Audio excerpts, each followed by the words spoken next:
El drama de Dresde.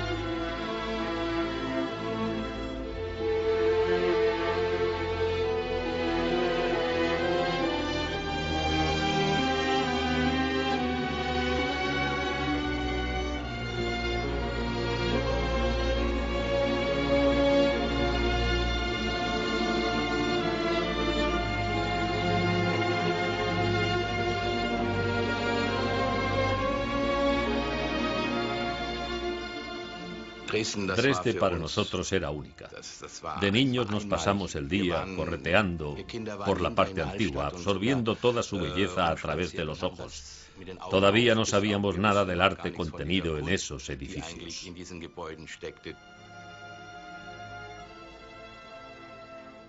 Era una ciudad bellísima. Y con solo 13 años, yo era perfectamente capaz de percibir la hermosura de la ciudad. Dresde no solo era bella, sino que transmitía algo así como un valor intrínseco. La ciudad respiraba cultura.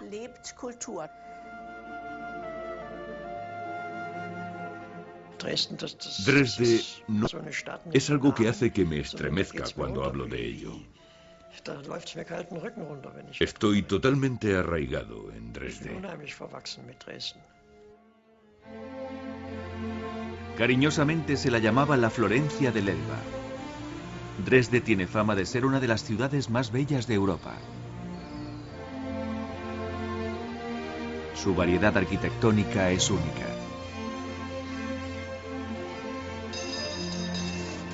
Estas imágenes muestran la ciudad a finales de los años 30. Hace más de 200 años que la iglesia protestante Frauenkirche, Nuestra Señora, domina la silueta de la parte antigua.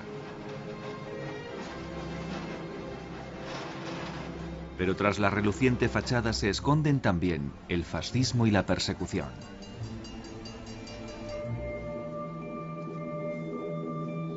Dresde se considera fiel al régimen. Durante mucho tiempo la ciudad no llegó a sufrir las consecuencias de la guerra, pero en enero de 1945 Dresde se tiene que enfrentar a los horrores de la misma. El frente este se aproxima cada vez más. Ya no conseguía ver la belleza de la calle Praga que tanto alababa la gente, porque ya estaba llegando un interminable torrente de inmigrantes y refugiados con sus familias e hijos. María Scheven tiene 21 años y ayuda en la recepción de los refugiados a su llegada a la estación central.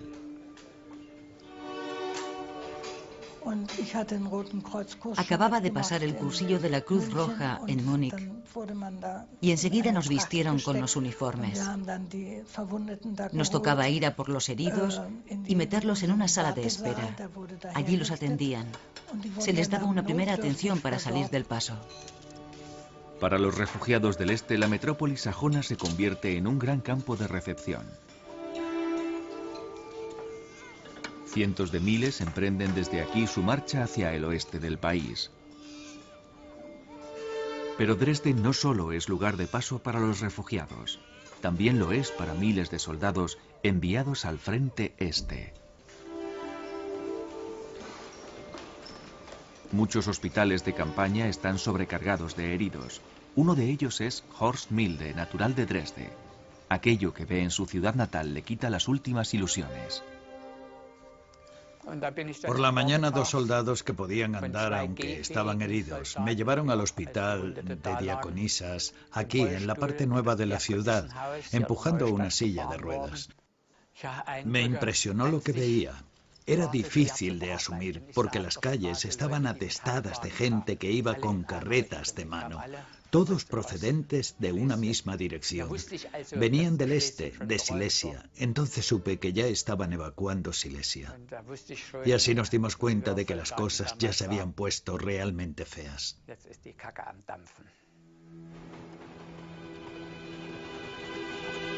Entre los refugiados también se encuentra Eleonore Stojek, de 22 años. Ella abandona la capital de Silesia el 22 de enero, sola, con su hermano de 10 años. Salimos del Wrocław prácticamente con el último tren que abandonó la estación central. Mi madre me abrazó en el andén y me dijo: te confío a mi niño. Entonces me dio un beso, dio la vuelta y se marchó. Y nos subimos al tren, que estaba repleto de gente.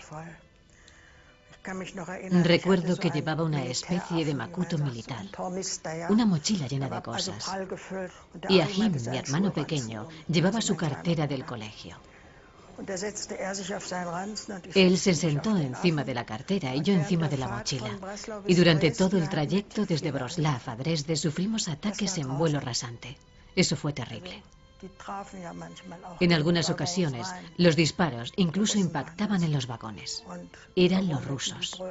Y entonces se oían los gritos de los heridos. Fue terrible, sobre todo para el chico. Y había que impedir que mirara por la ventanilla. Lo que ahí se veía era realmente terrible. Achim, mira una manzana. Era el éxodo de los campesinos que habían decidido emprender la huida en el último momento.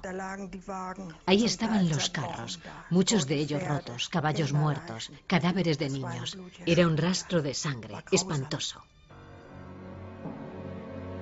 A pesar del frente este, muchos siguen sintiéndose seguros en Dresde. También con respecto a los bombardeos aéreos. Las escuadrillas de bombarderos de los aliados hasta entonces habían tenido otros objetivos. Pero la seguridad es engañosa. Y no se hace extensiva a todo el mundo. Iba andando y de madrugada eso no estaba tan mal. De madrugada aún era de noche, pero cuando tenía que volver a mediodía ya era de día. Trabajábamos por turnos. Y cuando me llegaba el turno de tarde, tenía que ir a mediodía de día y luego volvía a oscuras, lo cual era mucho mejor. Iba aterrada con mucho miedo, me insultaban y me escupían. Cualquiera hubiera podido agarrarme y echarme de allí, y eso pasaba, esas cosas pasaban. Y yo al fin y al cabo por aquel entonces solo tenía 17 años. Henny Wolf es hija de un matrimonio mixto. La madre es judía, el padre lo que se llama ario. El hecho de no ser judíos los dos hasta principios de febrero de 1945 había evitado lo peor para la familia. Entonces recibimos la última orden de deportación que extendió la Gestapo. Teníamos que reunirnos el 16 de febrero por la mañana temprano, en Dresde, en la plaza de la antigua sinagoga. Fue entonces cuando mi padre dijo: es como si aún lo estuviera viendo, dijo: ya solo puede salvarnos un ataque masivo. Yalta, a orillas del Mar Negro. Aquí se reúnen los políticos aliados y sus generales con el fin de reordenar Europa. De paso, también se habla de objetivos concretos. Para apoyar el avance ruso, Churchill quiere bombardear las ciudades del este alemán, entre ellas Dresde. Roosevelt y Stalin están de acuerdo. Se espera un pánico de masas entre los civiles y los refugiados cerca del frente. Y entonces llegamos a Dresde. Allí nos recibieron de forma espléndida. Nos llevaron a una sala de espera en la que ya se encontraban muchos refugiados. No éramos los únicos. Y allí nos dieron una sopa con fideos y trocitos de carne, algo increíble en aquellos tiempos. El chico se encontraba en estado de shock. La separación de sus padres no le sentó nada bien. Ya ni hablaba. Si le preguntaba algo, no me contestaba. Estaba como paralizado. Come. Claro que yo respetaba eso. Y cuando ya estábamos metidos en el tranvía, de pronto dijo: ¿tú crees que los aviones llegarán hasta aquí y nos tirarán bombas? Y yo le contesté: no, no lo creo, sería una barbaridad destruir una ciudad tan bonita. Y aquí no hay nada de industria, ¿para qué? Sería inútil. Estaba totalmente convencida de eso, nadie pensaba que Dresde se enfrentaba a un ataque. Pero el ataque contra las ciudades del este de Alemania ya tiene hasta nombre: Operación Thunderclap, Operación Trueno. Al igual que en los demás casos, es el Bomber Command británico el que se ocupa de planificar la misión.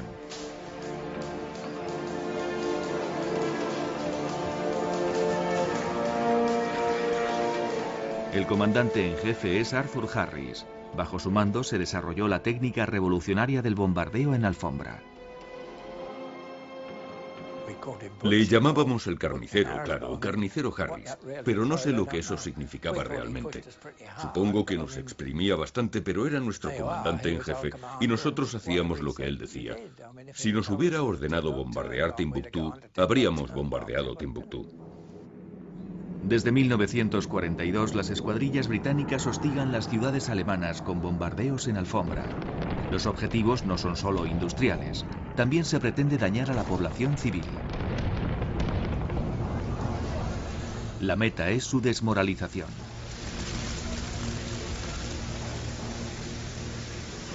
La guerra aérea había comenzado con ataques alemanes a Varsovia, Rotterdam y Coventry. Los nazis empezaron la guerra con la idea infantil de poder bombardear a cualquiera sin que a ellos se les devolviera el bombardeo. Mucha gente cree que no se puede ganar una guerra con bombas. Mi respuesta es, aún no lo ha intentado nadie. Ya veremos.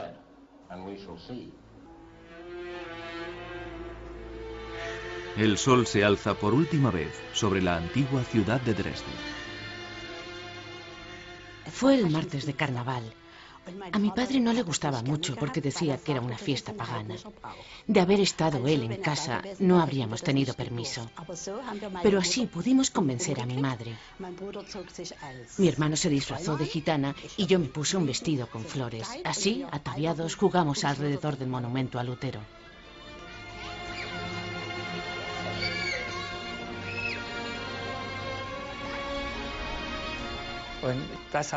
Eso lo vi cuando me empujaron por Dresde. Vi a unos niños vestidos de indios y vaqueros porque era carnaval.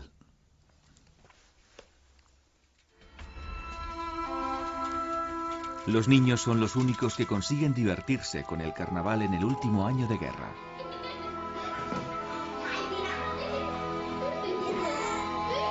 Muchos padres les prohíben a sus hijos que se disfracen. También es el caso de Katharina Behrens, de 8 años.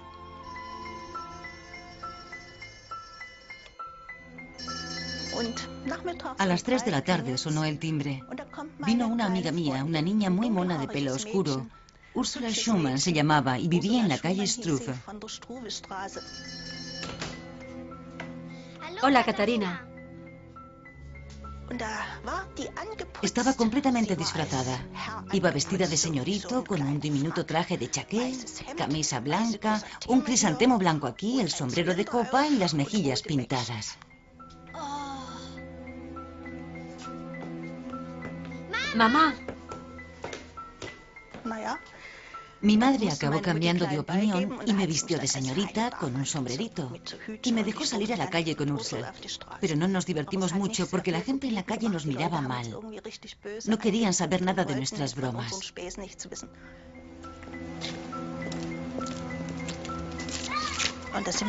Luego volvimos a mi casa y entonces preguntó Ursel si se podía quedar en mi casa un ratito más. Mi madre le contestó, no, Ursel, eso significa que luego tengo que salir para llevarte a casa por la noche. Es mejor que te vayas ahora. Así que Ursel se marchó y esa fue la última vez que la vi.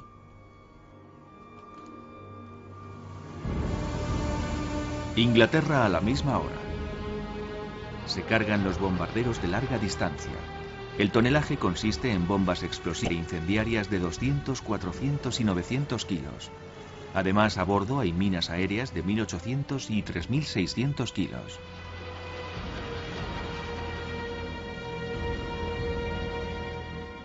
Ya solo quedaba llenar los depósitos. Y los mecánicos decían, depósitos llenos para esta noche. Y pensamos, Dios mío, un vuelo de largo recorrido.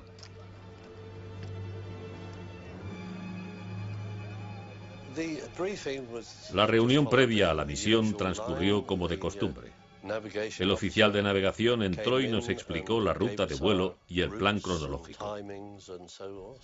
Los pilotos se enfrentan a 2.700 kilómetros de recorrido total, incluidas todas las maniobras de desvío y disuasión. Cuando vimos cuál era nuestro destino, se oyó un murmullo por toda la estancia. En el mapa se veía una línea negra que salía de nuestro aeropuerto y cruzaba toda Alemania hasta el extremo oriental. Yo pensé, maldita sea, ¿qué se proponen? ¿Atacar a Rusia o qué? Y el oficial dijo, el objetivo esta noche es Dresde. A Leslie High los demás pilotos le llaman Tío Will. Con sus 27 años ya es todo un veterano. La edad media de la tripulación es de 20 años. Muchos de ellos no tienen ni el carnet de conducir. Nos daba lo mismo bombardear Dresde que tirar las bombas al canal. Dresde era un simple objetivo, sin más. Un objetivo que había que alcanzar de lleno, el núcleo de la ciudad, densamente construido y poblado.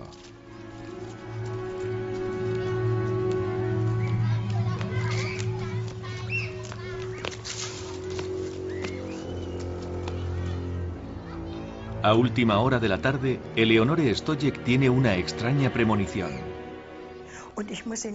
Ya sé que lo que voy a decir ahora suena falso, pero es cierto. Le dije a mi tía, no sé, tengo un presentimiento, algo va mal, no me siento bien. De alguna manera lo presentía, no sé cómo, pero así fue.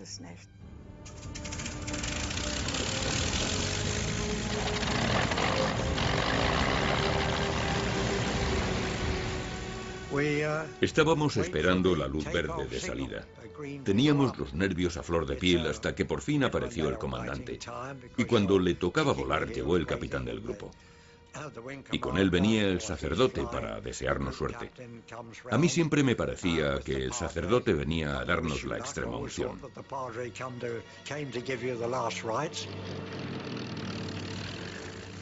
La tensión era enorme. Nadie decía ni una palabra. Todos estábamos muy nerviosos.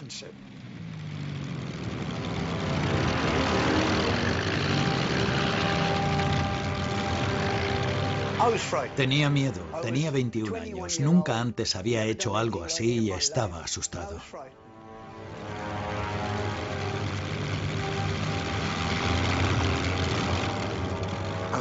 Entonces llegó la señal de salida y de pronto el ambiente cambió. Es algo que se nota.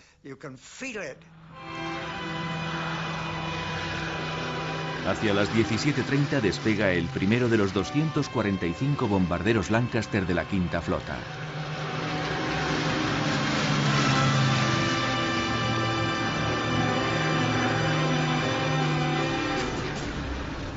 Quedan 5 horas hasta el momento fatídico.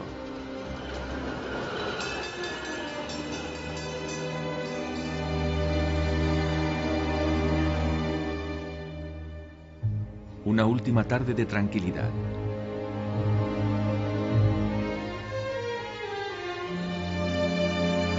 Las noches ya no ofrecen muchas opciones para pasar un rato agradable. Los museos, los teatros y la ópera están cerrados. Pero a los habitantes de Dresde les queda una gran atracción, su mundialmente famoso Circo Sarrasani. La gran cúpula junto al Elba es uno de los monumentos característicos de la ciudad.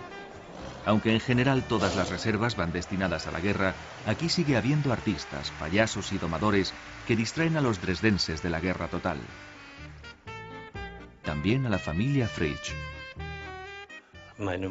Hacía tiempo que mi madre tenía intención de volver a visitar el Circo Sarrasani. Y como siempre había sido una mujer de decisiones inmediatas, todos dijimos al unísono que sí, que estábamos deseosos de ir al circo.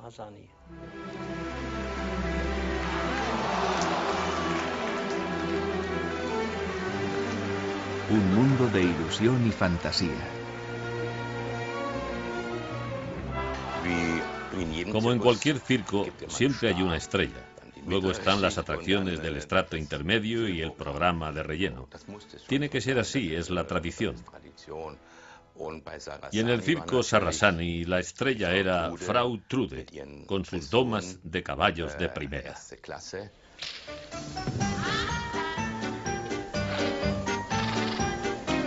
Frau Trude, con solo 32 años, la directora de circo más joven de Alemania.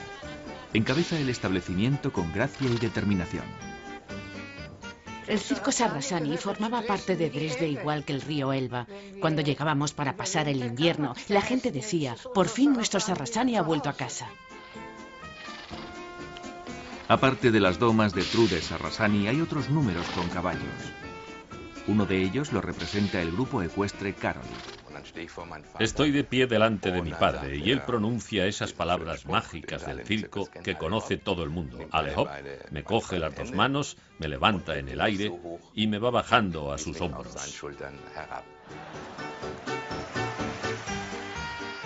Y ya estoy ahí arriba. Entonces papá me suelta las manos y yo me enderezo del todo. Tal y como me recomendó mi madre, apreté las nalgas y me puse tieso como un palo. De esta manera no podía pasar gran cosa.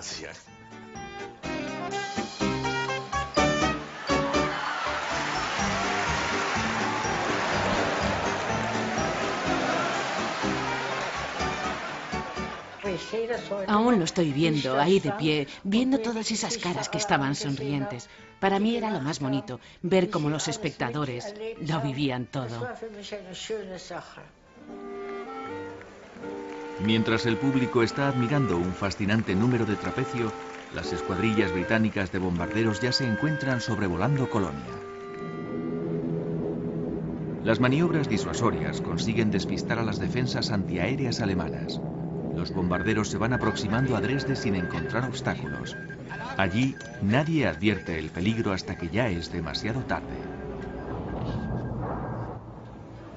Señoras y señores, por desgracia es mi deber informarles de que la función será interrumpida en este mismo instante. Señoras y señores, siento mucho tener que informarles de un aviso de alarma aérea. Se ha dado un aviso de prealarma y debo puntualizar que las prealarmas no eran una novedad, ya habíamos tenido varias. Les ruego que acudan inmediatamente a los sótanos de protección antiaérea. Resultaba imposible convencer a la gente de que se refugiara en los sótanos. Los ratos que me pasaba rogándoles por el micrófono. Por favor, acudid a los sótanos. Hacedme el favor, que nos van a cerrar el circo y no podremos seguir actuando. Toda una letanía para que la gente se levantara.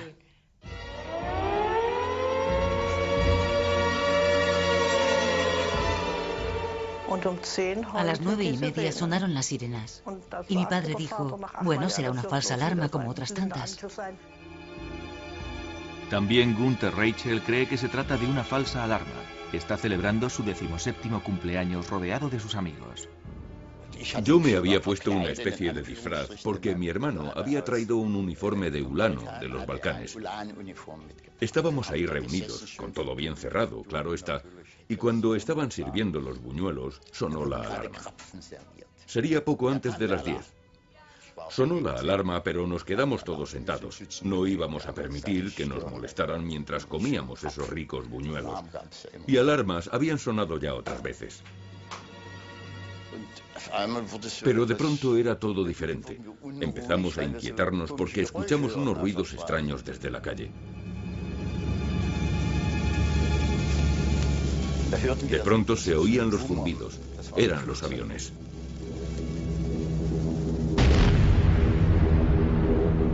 A las 22:03 llega la avanzada británica.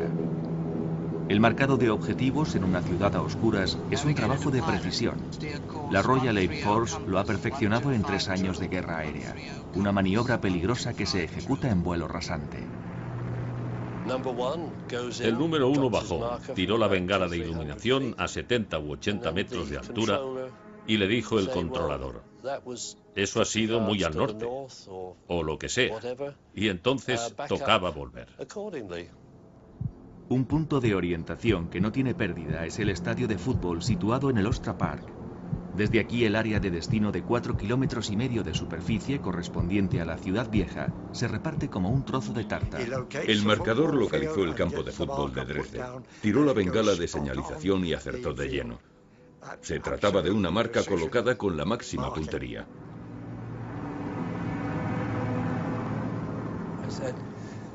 Alcanzamos nuestro objetivo sobre las 10:30 de la noche.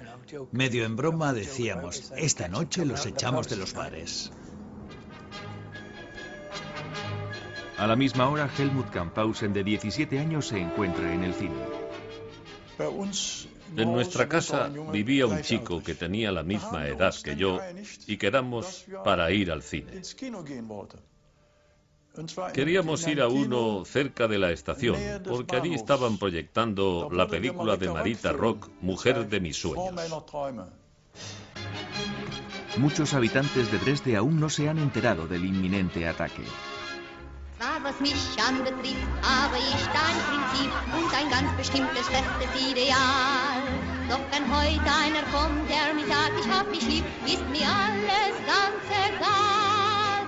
In der Nacht ist der Mensch nicht gern alleine, denn die Liebe im hellen Mondenscheine ist das Schönste. Cuando salimos de la casa pensé que no podía ser verdad lo que estaba viendo. El cielo estaba lleno de árboles de Navidad, si sabe a qué me refiero. Fase 2 de un ataque aéreo, la iluminación de la ciudad. Dentro de la bomba había bengalas individuales. La bomba caía durante un tiempo determinado y gracias a un disparador montado para tal fin, esas bengalas eran despedidas de forma individual y se prendían. Y según iba cayendo la bomba, salían cada vez más bengalas luminosas ya prendidas, de manera que se iba creando una especie de racimo luminoso. Eché a correr, pero no hacia el sótano, sino a la puerta de la calle, porque allí estaba mi tío con otros vecinos observando todo a través de unos binoculares. Me quedé con ellos, y así, siendo una niña, vi eso que popularmente se llamaban árboles de Navidad, que iluminaban toda la ciudad de una forma que se podía distinguir cualquier detalle.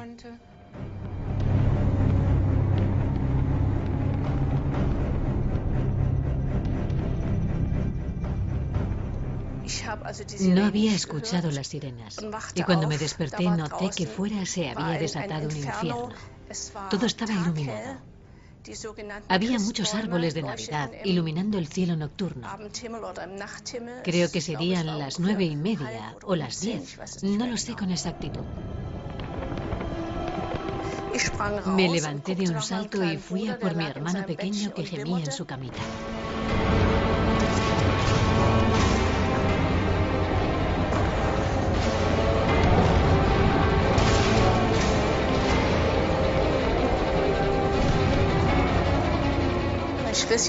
Lo saqué de la cama y aún descalza, en un vuelo, intentamos coger algo de ropa, alguna prenda, y luego corrimos al sótano desde el segundo piso vestidos solo con el camisón.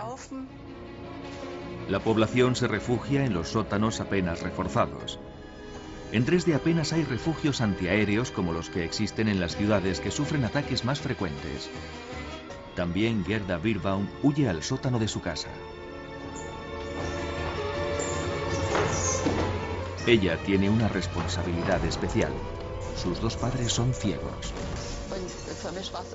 De todas formas, era un poco difícil para mí con unos padres ciegos. No era fácil. Y entonces sonó la alarma y nos bajamos al sótano, como siempre hacíamos. Mi padre bajaba las escaleras para ir al sótano. Eso no era un problema. Cuando una persona ciega se encuentra en un lugar conocido, se mueve libremente y sin dificultad. Aquello que no ve, lo percibe a través del oído.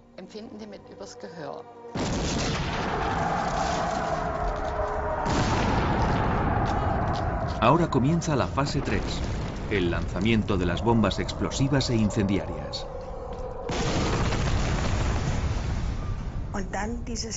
El soplido de las minas aéreas se oía a través de la chimenea.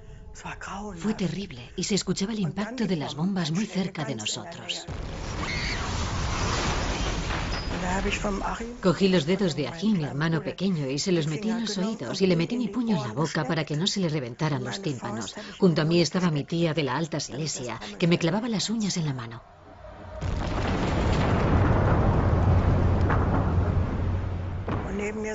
Con todo aquel lío ni me di cuenta de ello, pero después todo estaba en carne viva. Sí, pasé un miedo horroroso. El lanzamiento de las bombas no se efectúa de forma casual. Los pilotos cumplen un minucioso plan de ataque. La tripulación se mordía las uñas. Mike, por el amor de Dios, lánzala ya. El lanzador de las bombas nos había puesto nerviosos.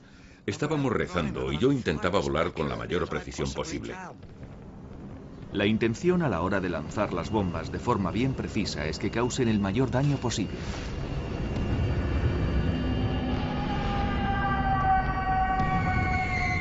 En Dresde se utilizaron detonadores, en su mayoría de efecto mecánico de impacto con un retardo de 0,25 o 0,30 segundos. Es decir, con el tiempo suficiente para atravesar el edificio y hacer explosión en la planta baja.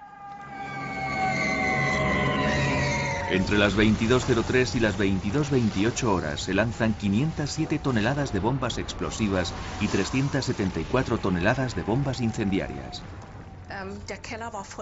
El sótano estaba lleno de gente, pero no se escuchaba ni un gemido, ni un llanto de niño. Ninguna de las mujeres sollozaba. Todos estaban allí sentados, esperando la llegada de la muerte.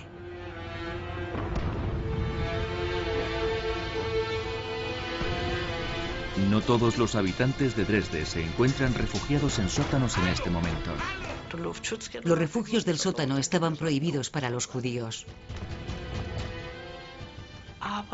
Se pretendía que nos quemáramos en nuestros pisos, pero fue el mismo encargado de los refugios, tal vez impulsado por su conciencia o no sé por qué, quien nos dijo: ¡vengan al sótano!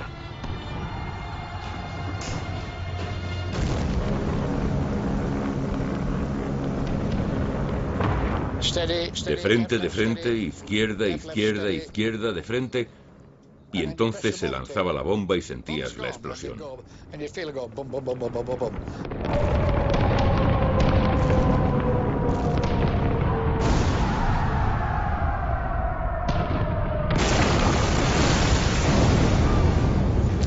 Es un sonido que nunca olvidaré.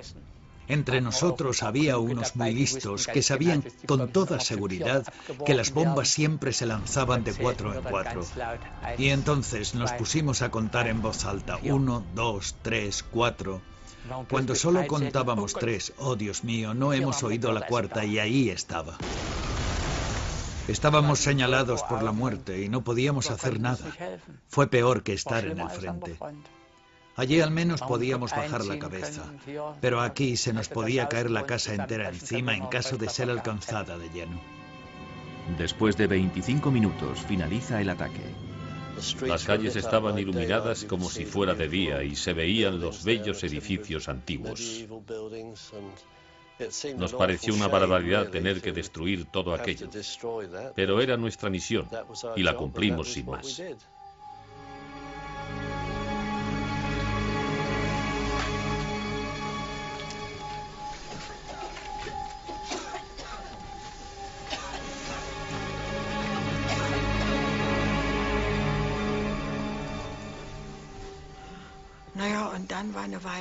Después de un rato se hizo el silencio, un silencio absoluto, y luego el toque de cese de alarma. Totalmente monótono, solo el sonido de la sirena. Entonces el encargado del refugio dijo: bueno, iré yo primero a echar un vistazo. Luego nos avisó de que podíamos subir, y en ese momento todavía pudimos subir por las escaleras. De pronto le dije a mi tía Elfried: tengo que volver abajo a buscar mi carpeta donde están todos los documentos.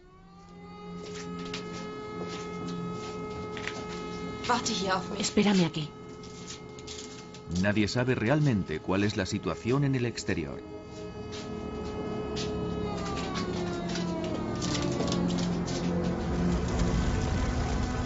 No existen muchas imágenes en movimiento de la noche del bombardeo del 13 de febrero.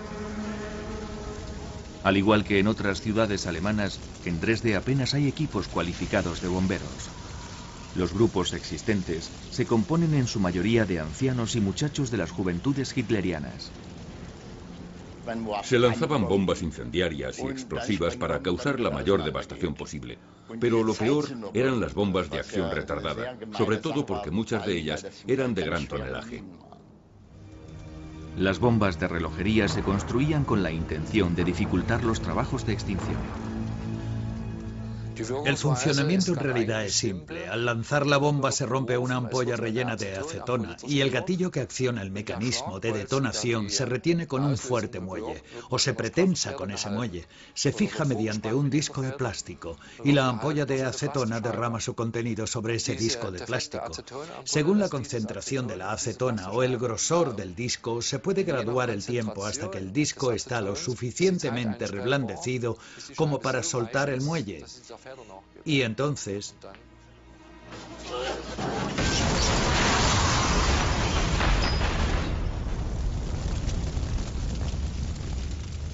Muchos desconocen los riesgos que corren. Preocupados por sus pertenencias, vuelven al centro envuelto en llamas. Entonces mi tía me dijo: hijo, Helmut, vete a mirar si mi oficina sigue en pie. Su oficina se encontraba en el centro de la ciudad.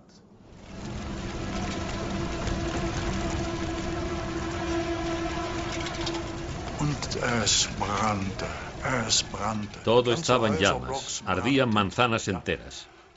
Me llamó la atención porque ardían y ardían, y de nuevo me tocó pasar delante de la estación de tren. Allí, en el momento del ataque, muchos refugiados no consiguieron llegar a los refugios subterráneos. El voluntario de la Cruz Roja, Werner Hanitz, ve aquí su primer muerto. El miedo empezó después de la primera oleada de bombas, cuando empezamos a recoger a los heridos de los andenes. Fue lo más terrible que he visto en toda mi vida, aparte de aquello que me tocó vivir a partir de ahí. Había heridos tirados en los andenes que parecían rajados de arriba a abajo, completamente destrozados, pero que seguían con vida. Todos gritaban y la sangre salpicaba a chorros. Había sangre en todas partes. Fue una situación espantosa.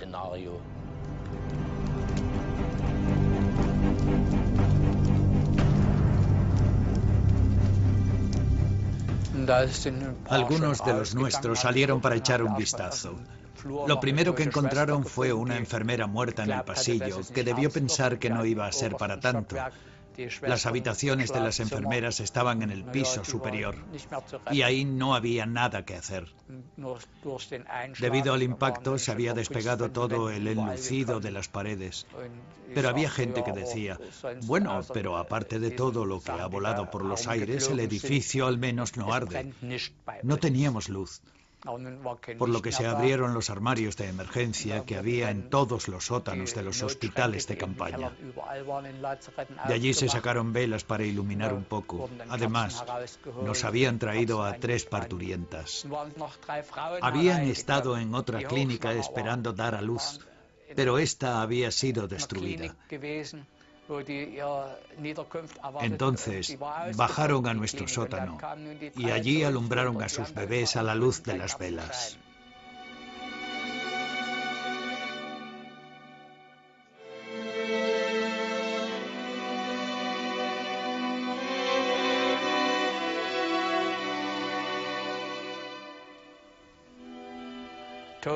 La muerte y la vida. Fue una vivencia extraordinaria, estar luchando por salvar la vida o con la sensación de estar señalados por la muerte y al mismo tiempo presenciar el nacimiento de una nueva vida.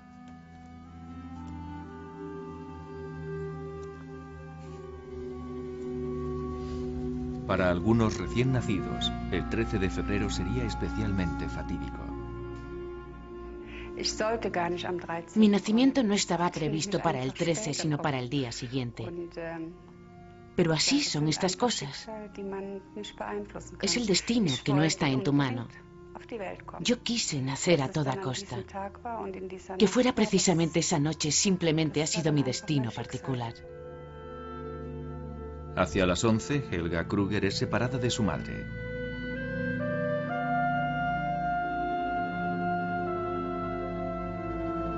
El bebé es llevado a la planta de neonatos. No tuve la oportunidad de conocerla. Me la describieron como una persona muy buena y cariñosa, una verdadera madre. Así es como me la imagino, sobre todo cuando me pongo a pensar que solo tenía 33 años cuando le tocó irse de este mundo.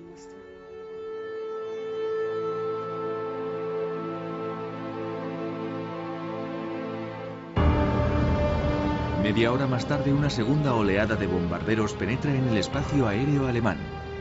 Con 529 unidades, su número duplica el del primer grupo. A cientos de kilómetros de Dresde se podía ver el terrible incendio. No nos hizo falta usar el sistema de navegación. Claro que Lefty nos habría guiado perfectamente, pero de esta manera podíamos volar directamente al área de destino. El resplandor del fuego se distinguía a unos 250 kilómetros. Cuando sobrevolamos la zona del objetivo, allí ya no había ni unidades de defensa antiaérea ni nada por el estilo. Gracias a las llamas, se podían ver todas las calles. La ciudad entera ardía. Pero hay barrios enteros que siguen completamente intactos. Incluso funcionan los teléfonos. Manfred Botscher, de 10 años, coge el teléfono cerca de las 12 de la noche. Botscher, dígame. Hola, mamá. Me preguntó si estábamos todos bien y por suerte pude decirle que sí. Mi abuelo le contó que se habían roto todos los cristales de las ventanas de la calle que él había protegido con maderas. Sí, bien. Hasta luego. Y un poco más tarde, cuando ya habíamos vuelto a la cama, de pronto volvió a sonar el teléfono. Botscher, diga. Fui yo el primero en cogerlo, pero nadie contestaba. Solo oía que ella gritaba: «Alarma, corred».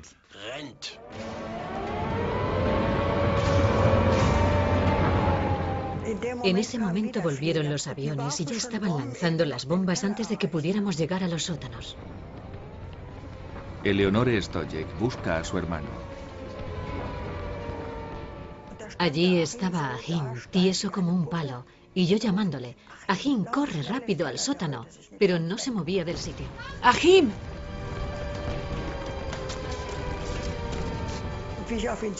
Y cuando me acerqué a él, empezó a ladrar. Ladraba como un perro. Me quedé helada. Fue espantoso. Cogí a Achim en brazos y me fui al sótano con él. Y entonces llegó el segundo ataque, que fue tan terrible como el anterior. 965 toneladas de bombas explosivas y más de 800 toneladas de bombas incendiarias llueven sobre la ciudad en esta ocasión. Más del doble que en el primer ataque. Todos en la casa, en el sótano, se habían despedido de la vida. No creíamos que fuéramos a salir de ese infierno. Caían las minas aéreas, caían las bombas explosivas.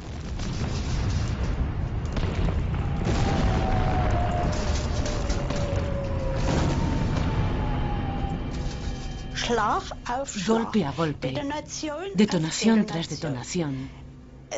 Fue realmente angustioso.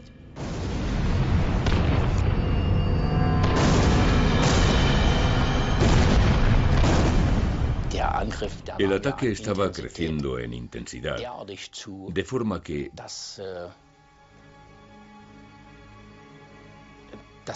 nadie sabía lo que estaba pasando.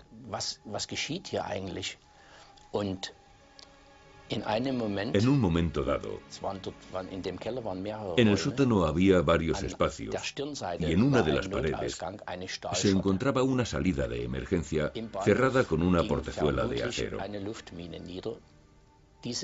Hubo un impacto cercano que parecía haber caído en la estación de tren.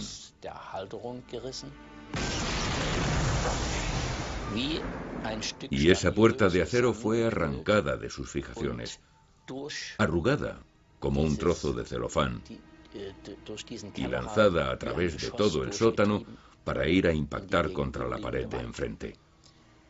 Y todos aquellos que habían estado en la trayectoria de vuelo de la portezuela estaban ahí sentados sin cabeza. ¿Qué piensa un piloto al ver esas imágenes? Cuando bombardeas una ciudad, siempre van a morir civiles. No es que quisiéramos que así fuera, pero era la guerra total, y en la guerra no existe la moderación.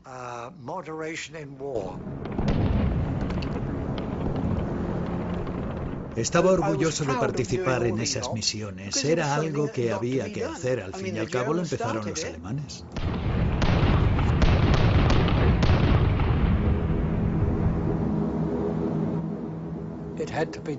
Fue necesario hacerlo. Por supuesto que lamento el elevado número de personas muertas, pero era el año 45, la guerra total. Al mismo tiempo, ellos estaban disparando misiles V2 sobre Londres.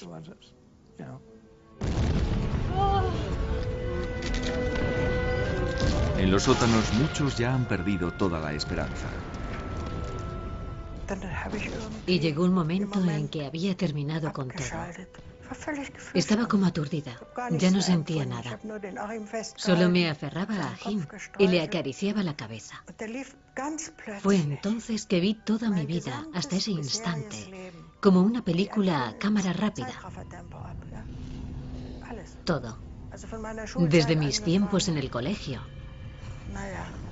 hasta la huida. Sí. Otros no soportan la presión.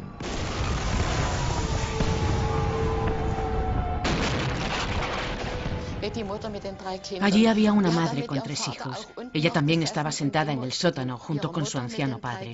Los 3 niños estaban en un sótano contiguo porque había un gran tumulto y todo estaba revuelto. Entonces llegó otro terrible estruendo y los niños gritaban.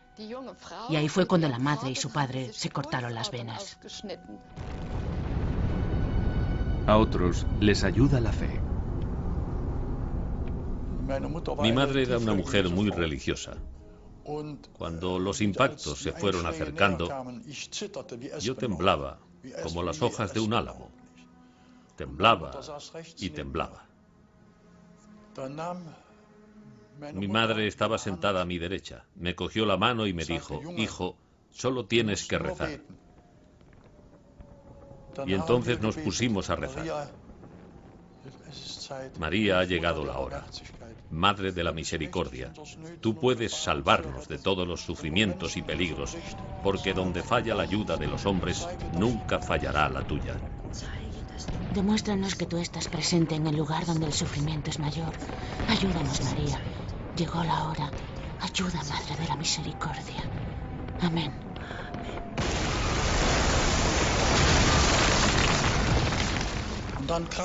Entonces todo se derrumbó encima de nosotros. Y cuando el humo y la nube de polvo se habían desvanecido un poco, mi madre me dijo con voz totalmente calmada y tranquila, como si quisiera decir: hijo, mira a ver si ha venido el cartero, me dijo. Bien, hijo, ahora vamos a ver si salimos de aquí.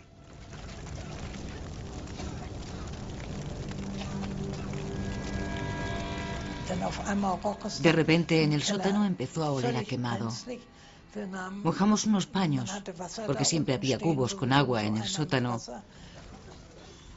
y nos los pusimos delante de la cara y la nariz para poder respirar un poco.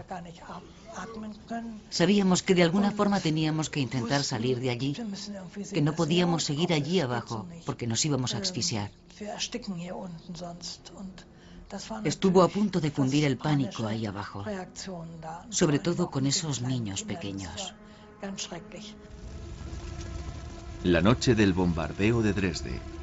Las imágenes tomadas en otras ciudades alemanas solo dan una vaga idea de lo terrible que debió de ser el ataque aéreo. Y este tremendo fuego en la planta baja, que pronto llegamos a descubrir, hizo que las llamas atrajeran todo el aire y todo el oxígeno para seguir ardiendo, de manera que en el sótano ya no podíamos respirar porque se estaba acabando el oxígeno. Entonces nos dijo mi padre: tenemos que salir de este sótano. Si nos quedamos, nos vamos a asfixiar. Indicó todo el mundo fuera del sótano y muchos, sobre todo las personas mayores, respondieron: parece que se ha vuelto loco, no nos iremos de aquí, aquí estamos seguros, nos quedamos.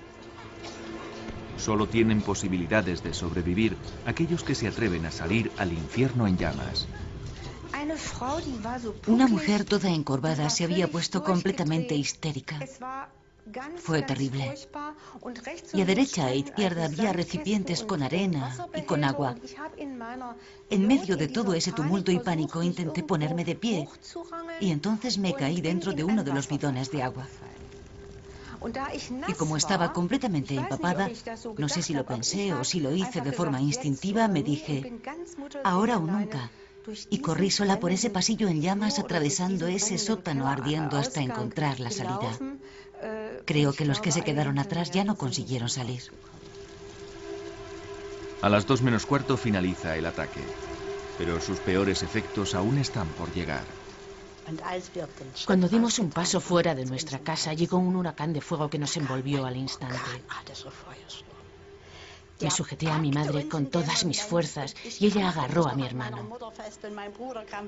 La tormenta de fuego nos empujaba en una dirección indeterminada. Los incendios aislados de las casas se van ampliando y se enlazan hasta formar enormes hogueras. Al salir de la casa nos encontramos una tremenda tormenta de chispas, tan fuerte que tuve que agarrar a mi hermano pequeño porque no se mantenía de pie. Yo con mis 13 años tenía un peso corporal suficiente para aguantarle, si no él habría salido volando. Volando hacia el centro de la hoguera. Allí el consumo de oxígeno es tan grande que en las calles adyacentes se forma un vacío similar a un huracán, la tormenta de fuego.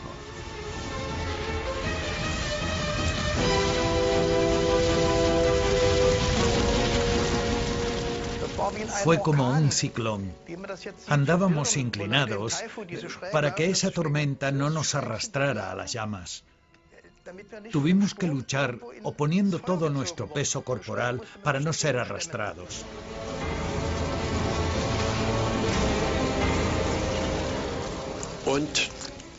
Cerca de las llamas había un inválido de guerra. Se resistía al vacío. Y sus gritos se oían a pesar del ruido infernal que nos rodeaba. Su pierna ya se encontraba en la horizontal. Se fue quedando tumbado y su cuerpo empezó a acelerarse hasta meterse debajo de las llamas, como una hogaza de pan empujada por un panadero invisible. Adentro, al fuego.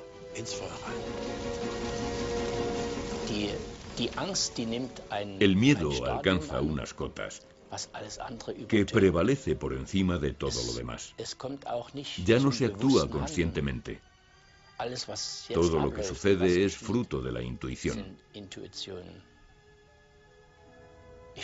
En ningún momento pensé qué podía pasar, o que iba a hacer esto o lo otro. Y lo mismo pasaba fuera, en la calle. De repente, un hombre me puso un bebé en brazos, y yo corrí con él en dirección a la plaza de Baviera. Me crucé con una mujer y le pasé el bebé a ella sin pensar siquiera. No sé por qué. Y la mujer siguió corriendo con el niño, esta vez en dirección opuesta. Mi madre nos empujó hacia el centro de la plaza de Neumarkt, donde había una farola junto a una parada de tranvía. Intentamos llegar a esa farola, pero la tormenta no nos dejaba, nos empujaba en otra dirección, a su antojo. Nosotros intentamos por todos los medios alcanzar la farola, donde ya había una señora mayor. Esa señora nos animaba. Hacia aquí, venid, sujetaos, sujetaos. A menudo es la pura casualidad la que decide entre la vida y la muerte. Ya en las últimas conseguimos llegar hasta la farola y hasta la señora mayor. Y casi le arrancamos la ropa del cuerpo debido a la fuerza con la que nos sujetábamos a ella. Ella repetía una y otra vez, sujetaos, sujetaos. Allí estábamos agarrados, un miserable grupito de personas, luchando desesperadamente por sobrevivir. Y por eso la farola siempre estará en mis recuerdos. La farola y la valiente señora mayor.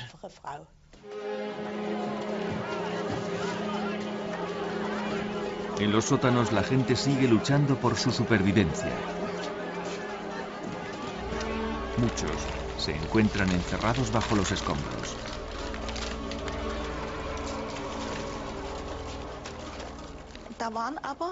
A derecha e izquierda había perforaciones en los muros. Eran ladrillos apilados sin cemento que se podían quitar en poco tiempo con la ayuda de un pico para pasar a la finca contigua. Esa medida preventiva ya se había llevado a cabo en todas las casas, por si se quedaba bloqueada alguna salida. Así se tenía una alternativa. Entonces se abrió el hueco a un lado y llegamos a un sótano completamente derrumbado. Todos los que estaban allí habían muerto. Luego abrimos el hueco de otro lado. Barrios enteros comunicados mediante huecos en los muros. Todo un laberinto subterráneo. El otro sótano ya estaba vacío. La gente ya había salido por el otro lado. Nos apresuramos en seguirles por el interminable laberinto de sótanos llenos de carbón. Muchas familias son separadas en la huida. También así Gerda Birnbaum y sus padres. Íbamos atravesando esas brechas y en el centro había una casa por la que se podía salir. La gente se arremolinaba y no era sencillo salir. La gente estaba presa del pánico y muy angustiada. El torrente humano me arrastraba y ya ni siquiera pensaba en mis padres. El miedo me dominaba por completo. Solo quería salir de allí. Los padres ciegos quedan atrás.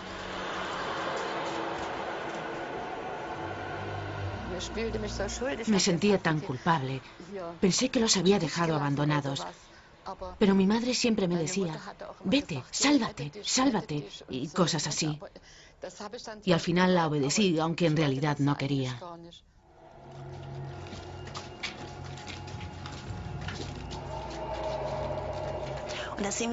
Simplemente seguíamos el aire, íbamos en busca de aire fresco y de repente notamos una corriente de aire fresco. Avanzamos en esa dirección durante largo tiempo, no sé durante cuánto tiempo, pero me pareció un rato interminable. Y de repente se fue la luz. Había tantos pasillos. Mi madre siempre decía que nos habíamos metido en las catacumbas bajo la Frauenkirche. Y si en algún momento de mi vida he visto una aparición, fue en aquellos instantes. Un hombre venía hacia nosotros con una linterna metálica y nos preguntó, ¿dónde están los demás? Le contestamos, no sabemos dónde están los demás.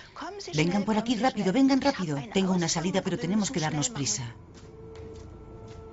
Katarina no sabe quién la salvó, pero lo agradece hasta el día de hoy.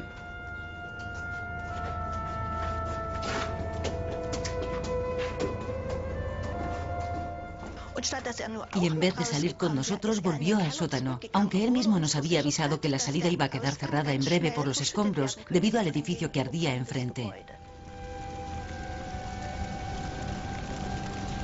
También la familia Wolf consigue salir a la calle. El caos reinante les brinda la posibilidad de salvarse de la deportación. Salimos afuera y nos arrancamos la estrella. La mía me la metí dentro del zapato, eso lo recuerdo, igual que mi madre.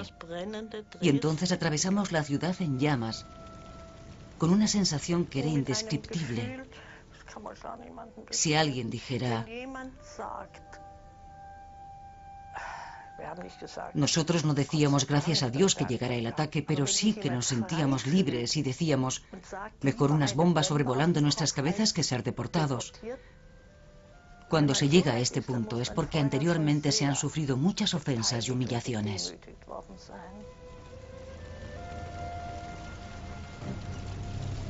Muchos acuden al Elba en su intento de salvarse de las llamas. De pronto volvió a aparecer el encargado de protección antiaérea, igual que un espejismo, y nos dijo, corred hacia el Elba, yo voy hacia allí, intentad llegar al Elba.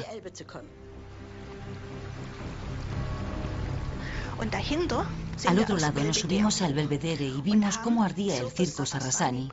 Se veía cómo se iba escurriendo el fósforo. Todo tenía un aspecto dorado, diabólicamente bello y fascinante. Parecía como si hubieran vertido oro encima de toda la ciudad. Debió de haber caído un bidón de fósforo encima de la cúpula, porque enseguida empezó a arder y acabó cayendo a la pista. ¿Realmente se lanzaron bombas de fósforo sobre Dresde? Un debate abierto hasta el día de hoy. Si alguien afirma que no se llegó a lanzar fósforo, entonces solo puedo decir que nunca ha vivido un ataque aéreo. Un armazón de acero como el de la estación de tren de Dresde no podía arder, no tenía ningún elemento combustible.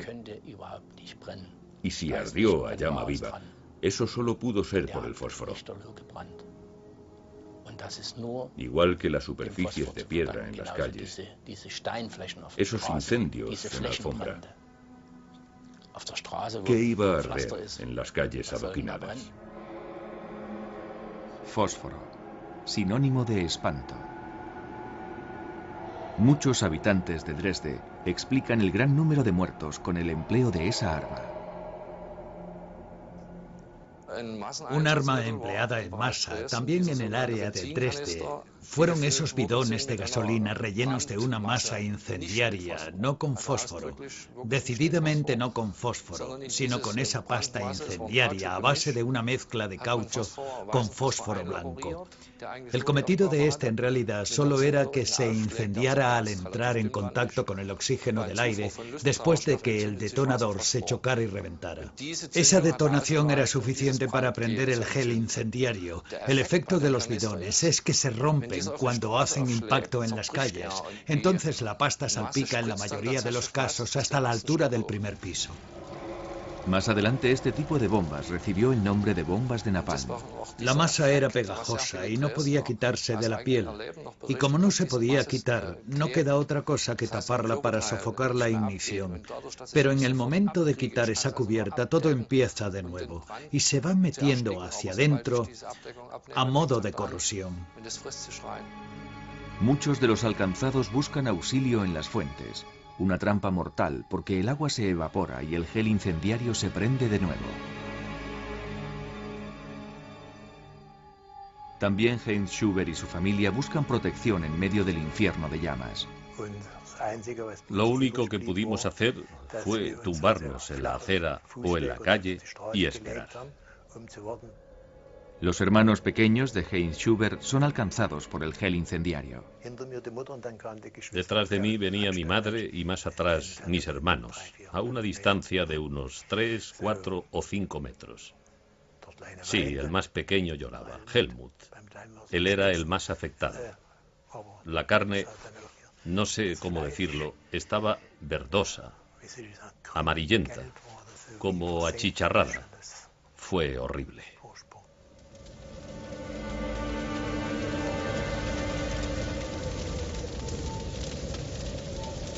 También Gerda Birbaum sufre graves quemaduras de gel incendiario.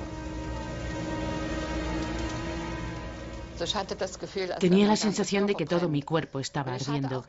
Pensé que este era el fin. Pero cuando ese hombre me llevó al otro lado y me ayudó a ponerme cerca del muro, pude respirar de nuevo y empecé a sentirme mejor. Pero de alguna manera estaba completamente aturdida. Solo recuerdo que escuché la voz de mi tío que decía: ¡ay Dios, aquí está mi sobrina! ¡Ay Dios mío! Todo estaba... y a mi alrededor todo estaba lleno de cadáveres. Entonces hice un movimiento. Pensé que tenía que moverme de alguna manera. Y entonces él me ayudó a ponerme en pie. En ese momento nada me dolía. No sentía ningún dolor. Solo noté que estaba viva. Claro que en ese momento también pensé en mis padres. Me sentía tan culpable de que no estuvieran conmigo. Pero tampoco era posible salir a buscar a nadie. Heinz Schubert recobra la conciencia la mañana del 14 de febrero. Me desperté por un dolor en el brazo. Y entonces me di cuenta de que me había caído encima un soldado muerto.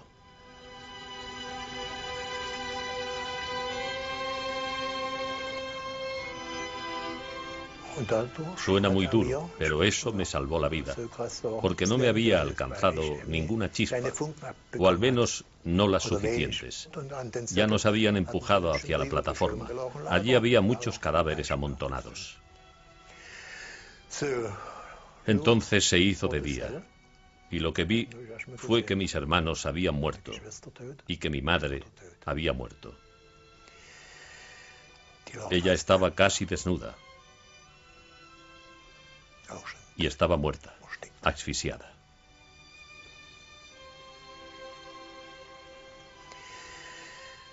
Sí, De pronto, estaba solo en el mundo. Al alba comienza la búsqueda de los familiares. La ciudad ardía. Hacía un calor tremendo y el olor a quemado era fortísimo. Me dirigí hacia la Plaza Pirna porque allí vivían familiares nuestros. Por supuesto ya no estaban y fui avanzando por entre los escombros. No había casi nadie, no se veía ni un alma. Trepaba por los escombros y algunas vigas quemadas. Más tarde, cuando me fijé un poco más, me di cuenta de que no eran vigas quemadas, sino personas totalmente calcinadas.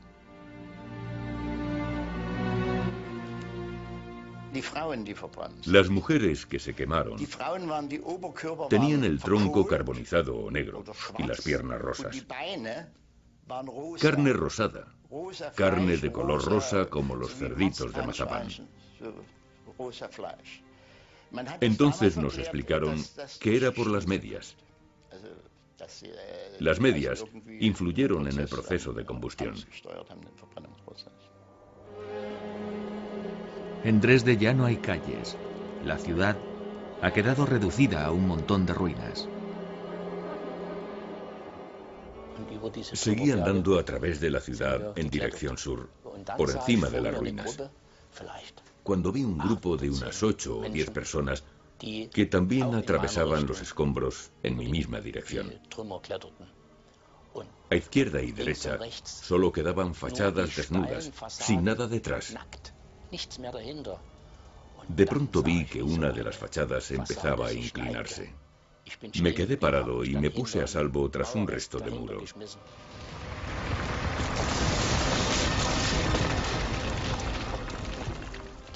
La fachada se derrumbó y enterró a todo el grupo. No se oía ni un ruido, nada. No quedaba nadie vivo. Después, seguí avanzando con el doble de miedo. La zona más afectada es la que rodea la plaza de Neumarkt. Pasamos por delante de la Frauenkirche y delante de la iglesia estaba el monumento a Lutero. La iglesia aún seguía en pie, pero la estatua de Lutero había caído y yacía en el suelo de bruces. Entonces fue un soldado y le dio una palmadita en el hombro a Lutero, diciéndole: Martín, levanta, que ya pasó todo. Pero lo cierto es que se está aproximando la tercera oleada. Esta vez son aviones americanos. 311 bombarderos B-17 deben destruir todo lo que queda de Dresde.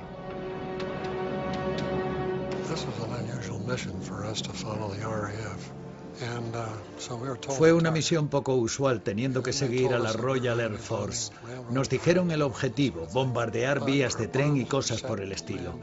Pero nuestras bombas estaban pensadas para impactar a una distancia de 250 pies una de otra. Se lanzaban en alfombra. Cuando se apuntaba a un objetivo determinado, todas las bombas se descargaban de una vez. Pero en este caso las lanzamos de una en una. Enseguida supe que Dresde no era un objetivo militar. El ataque diurno encuentra a la población huyendo. Según pasé por la calle Tolkevich y llegué a la altura del cementerio, empezó el ataque diurno. En primer lugar, estaban volando muy bajo. Los aviones iban muy bajos y las calles estaban llenas de gente huyendo del núcleo de la ciudad. Algunos vestían solo un albornoz o iban en camisón, con cochecitos de bebé cargados de cosas, llevando a sus hijos pequeños de la mano. Y ya empezaban a caer las bombas, un lanzamiento en serie que iba cayendo. Esta vez son 475 toneladas de bombas explosivas y 296 toneladas de bombas incendiarias. Parece que para la población de Dresde nunca llegará el final del apocalipsis. Todo el mundo sabía cómo fue la noche anterior. Y todo el mundo pensó que iba a continuar del mismo modo. Solo que nadie pudo marcharse, nadie pudo hacer nada. Tenían que pasar por ello. No podían protestar, No tenía sentido gritar, ni protestar, ni maldecir. Solo podían intentar dominar su miedo de la forma que fuera. Presos del pánico, muchos habitantes de Dresde creen haber visto aviones en vuelo rasante. Según llegamos a la orilla del Elba, vimos que allí había mucha gente. Todos habían abandonado la ciudad en llamas para acercarse al río.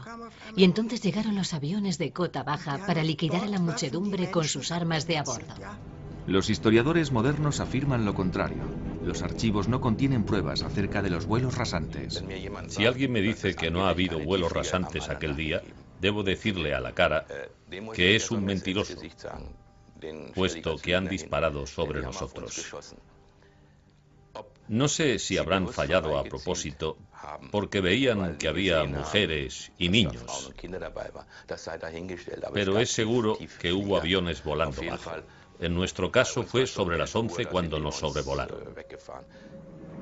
Los pilotos de la flota de escolta contradicen estos recuerdos.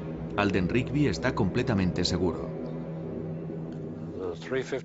Nunca habríamos bajado con la escuadrilla de cazas 352 para cazar en vuelo rasante, tal y como manifiestan algunos autores.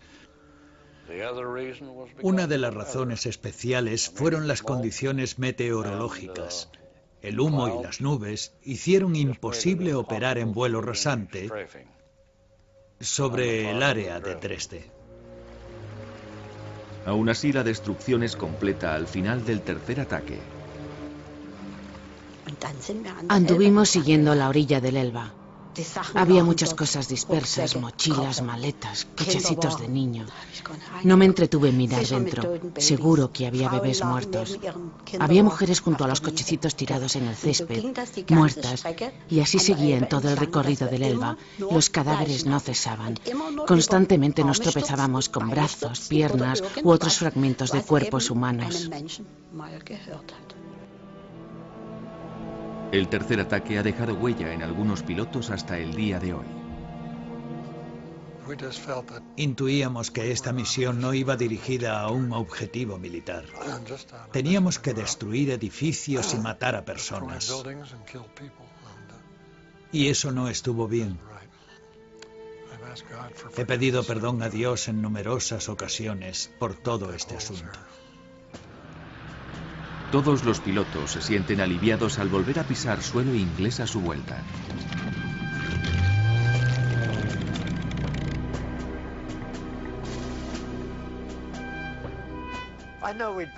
Habíamos estado en el aire durante 9 horas y 40 minutos y estábamos agotados. De vuelta en la base, literalmente nos caíamos del avión y dábamos gracias a Dios. Estábamos molidos. Te tomas un pequeño desayuno y caes en la cama desmayado. En la base se espera con ansia la vuelta de cada uno de los aparatos. Algunos no lo consiguen. De media hay muchas más bajas entre los pilotos que entre los soldados del frente. Uno de los que no vuelven es Edgar Harrell, de 25 años. Fue terrible cuando se marchó. Siempre te decían que no despidieras a tu marido con lágrimas en los ojos, porque así le era más difícil volver a la lucha.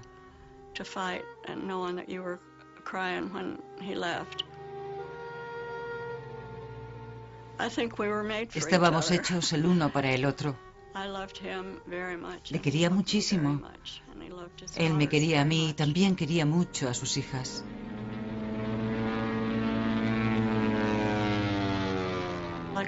Recibí un telegrama del Ministerio de Guerra. Su avión había sido derribado.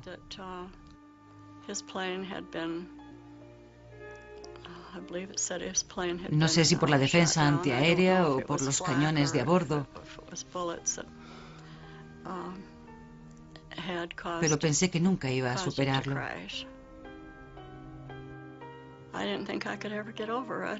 Odiaba a cualquiera que de alguna manera fuera alemán. Simplemente los odiaba. Al día siguiente empieza la recuperación de los muertos. Los supervivientes están señalados. Werner Hanitz llega a su casa la tarde del 14 de febrero. Poco antes de llegar a nuestra casa, vi que mi hermana se estaba acercando a mí. Se cruzó conmigo sin reconocerme. Entonces la llamé y le dije quién era. Y me miró atónita, porque no me quedaba ni pelo, ni pestañas, ni cejas. Y los ojos estaban hinchados y rojos del calor tan espantoso. Se dejan mensajes, avisos como este. Luis Sabel, vive. Job Eval, muerto.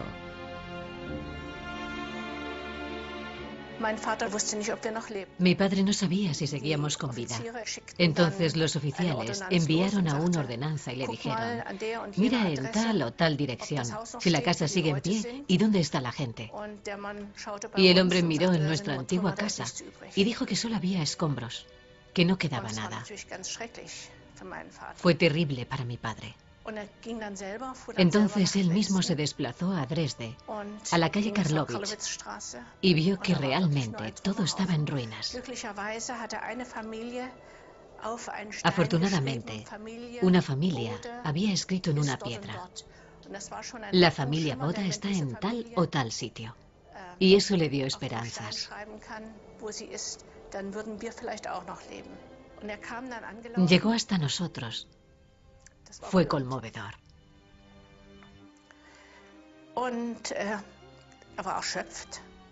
Estaba agotado. Se echó en el sofá y cogió en brazos a toda la familia. Ahí estábamos echados, felices de seguir con vida.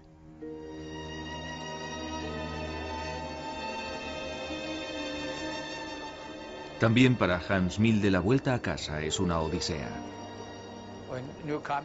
Iba con muletas y vi que delante de la casa de mis padres había dos mujeres. Reconocí a mi madre y también reconocí a la vecina. Las dos negaban con la cabeza.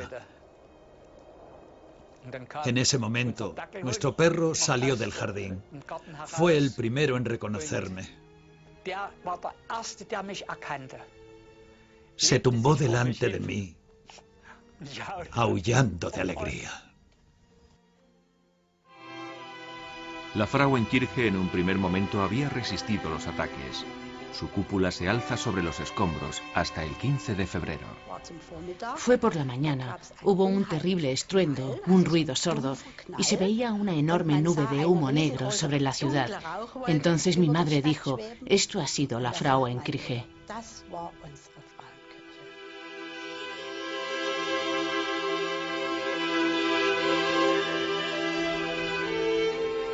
Solo quedaban las paredes exteriores y una inmensa montaña de escombros, dando una fuerte impresión de reproche, de desprotección. La gran iglesia de Nuestra Señora, tan fuerte en otros tiempos, estaba hecha una desgracia. Pero los supervivientes del bombardeo no tienen tiempo para lamentaciones. Sus preocupaciones son otras, como por ejemplo el rescate de sus pertenencias. Allí había una brecha. Demasiado estrecha para un adulto. Y entonces me dijo mi padre: ahora te metes aquí por esta brecha y mira si allí abajo encuentras algunas de nuestras cosas.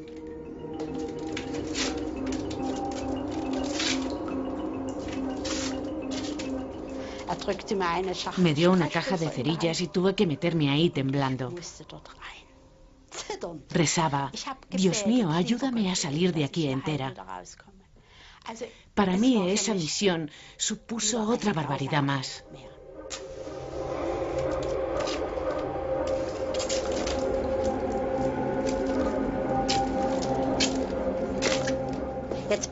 Me fui metiendo paso a paso. Todo estaba polvoriento y olía a chamusquina. No me daba miedo el hecho de meterme en ese agujero, sino pensar que podía haber cadáveres, que iba a volver a tropezarme con más muertos. El sótano estaba lleno de cuerpos.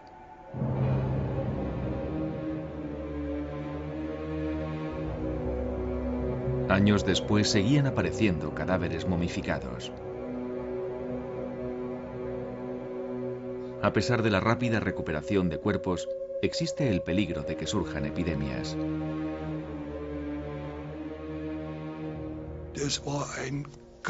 Había un fuerte olor a putrefacción. Vi que había gente con camillas y salía de los sótanos portando cadáveres en esas camillas. Los llevaban al Almark, donde habían colocado una gran rejilla metálica en la que se depositaban los cuerpos, simplemente volcando las angarillas. La gente llevaba mascarillas de gas. Luego empezaron a quemar a los muertos con ayuda de lanzallamas, de manera que ya era imposible identificarlos.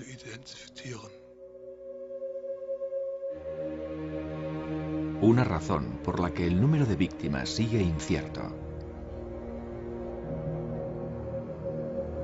La disputa continúa hasta el día de hoy.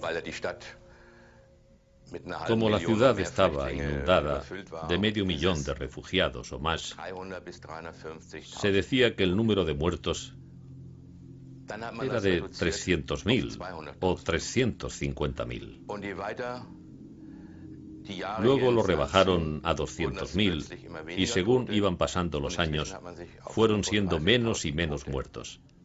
Entre tanto, se ha fijado una cifra de 35.000. Para mí esa cantidad es inaceptable.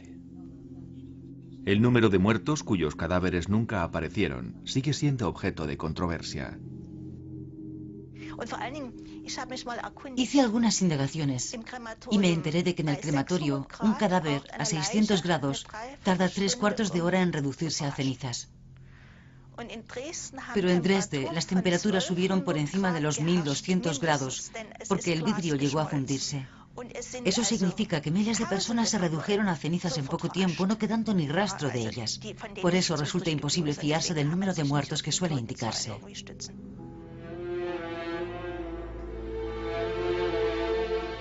Incluso teniendo en cuenta estas incógnitas, los historiadores mantienen la cifra. En Dresde murieron cerca de 35.000 personas. No va a ser posible fijar su número con exactitud. ¿Y qué significa una cifra? Cada persona muerta es una persona de más. Hasta el ataque de Dresde, he sido una persona muy creyente. Pero después de la ofensiva he perdido la fe por completo, no podía más. Todo se había extinguido. Fue un shock psicológico que se llevó por delante muchas cosas, entre otras la fe. Es un dolor profundo que no puede ser corregido con nada. Simplemente se siente una gran tristeza. Soy una persona que no siente odio, solo siento un tremendo dolor. También lo he sentido de joven. No es nada nuevo, porque me haya hecho mayor y haya madurado. Ya de niña sentía esa profunda tristeza. También Henny Wolf siente esa tristeza, aunque gracias al ataque salvó la vida.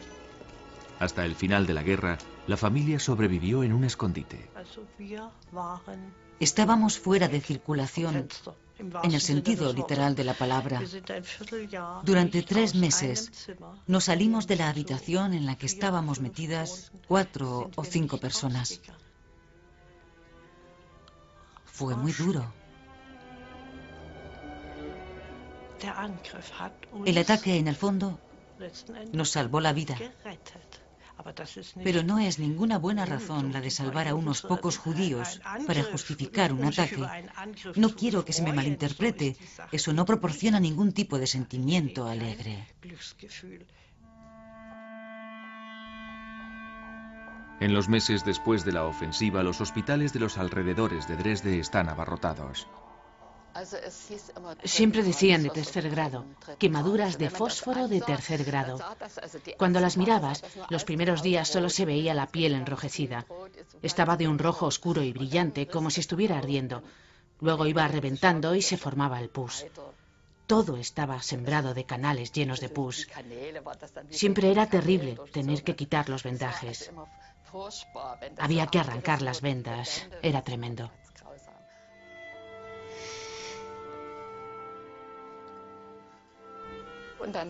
Aquí en la zona del codo todo había cicatrizado muy mal, y cuando más adelante estaba la herida un poco más cerrada, tenía que mover el brazo y no podía. Era imposible estirarlo, tenía que emplear muchísima fuerza. La fuerza se la proporciona un acontecimiento con el que ya no contaba. Me puse muy contenta porque recibí una carta que decía que mis padres estaban vivos. Ellos pudieron alquilar una habitación y a partir de ahí me visitaron todos los días.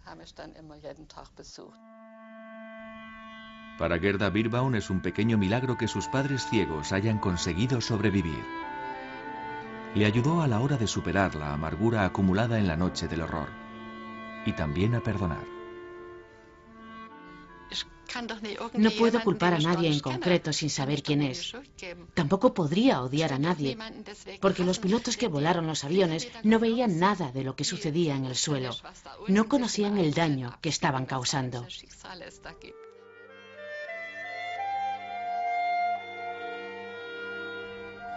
A nivel mundial, el destino de Dresde se ha convertido en triste símbolo de los horrores de la guerra aérea.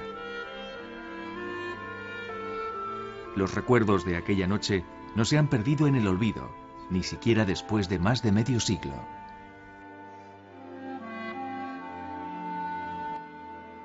En la reconstruida Frauenkirche, el 3 de enero de 2005, se reúnen los supervivientes de la noche del bombardeo.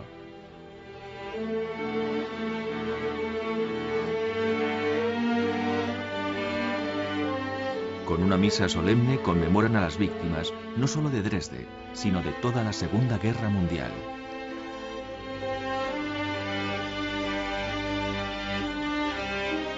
También han venido varios pilotos de la Royal Air Force.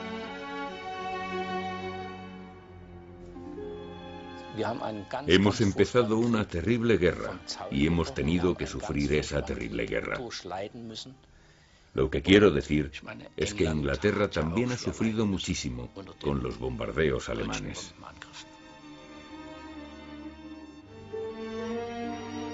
Reconciliación conjunta.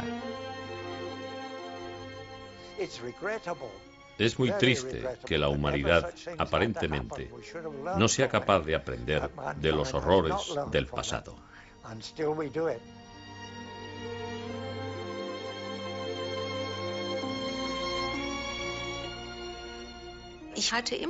Siempre he deseado que esto pudiera superarse de alguna manera y que no se repitiera nunca más. Ahora me estoy emocionando.